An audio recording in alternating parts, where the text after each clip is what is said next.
ഈ കാണുന്നതാണ് ചൂണ്ടപ്പന. ചില സ്ഥലങ്ങളിൽ ഉലട്ടി എന്ന് വിളിക്കുന്ന പനവൃക്ഷമാണിത്. ഇതിൻ്റെ ശാസ്ത്രീയ നാമം കാരിയേട്ട യുറൻസ് എന്നാണ്. ഇതിൽ രണ്ടെണ്ണമുണ്ട്, ചെറുതുമുണ്ട് വലുതുമുണ്ട്. ഇപ്പോൾ ഈ നിങ്ങൾ കാണുന്നത് വലുതാണ്. അപ്പോൾ ഇതിലിങ്ങനെ ഈ കായകൾ ഇങ്ങനെ മുടി തെറ്റിയിട്ടതുപോലെ നമുക്ക് ആ ഒരു രൂപത്തിലാണ് ഇരിക്കുന്നത്. അതായത് ദൂരം നോക്കിയാൽ നമുക്കൊരു കുരുമുളക് കിടക്കുന്നത് പോലെയൊക്കെ തോന്നും.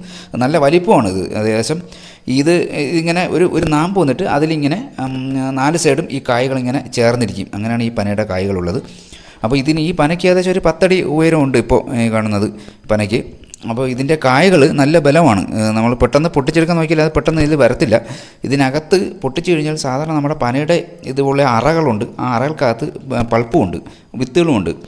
ഈ വിത്തുകൾ നമ്മൾ എടുത്തിട്ട് ഒന്ന് രുചിച്ച് നോക്കിയാൽ ചിലപ്പോൾ നല്ല പണി കിട്ടും. കാരണം വെച്ചാൽ നാക്കിൽ ചെറിയ പൊള്ളുന്ന പോലെ അവസ്ഥ 2-3 മണിക്കൂറെങ്കിലും നിൽക്കും. പിന്നെ ചൊറിച്ചിലും, അസഹ്യമായ ചൊറിച്ചിലും പിന്നെ ഉണ്ടാകും. ഇതിൻ്റെ പഴുത്ത കായകൾ കുറുക്കന്മാർ, മരപ്പട്ടി, പിന്നെ പക്ഷികൾ, ഇവരെയൊക്കെ ഒരു പ്രധാന ഭക്ഷണമാണ്. പ്രധാന ഉപയോഗം പനങ്കള്ളെടുക്കാനും പിന്നെ അതിൽ നിന്ന് ശർക്കര ഉണ്ടാക്കാനും ഈ പന പ്രധാനമായും ഉപയോഗിക്കുന്നു. അപ്പോൾ ഇതാണ് ഈ ചൂണ്ടപ്പന എന്നുള്ള വൃക്ഷം. വീണ്ടും സസ്യങ്ങളും വൃക്ഷങ്ങളുമായി വരാം. ഫോളോ ചെയ്യുക.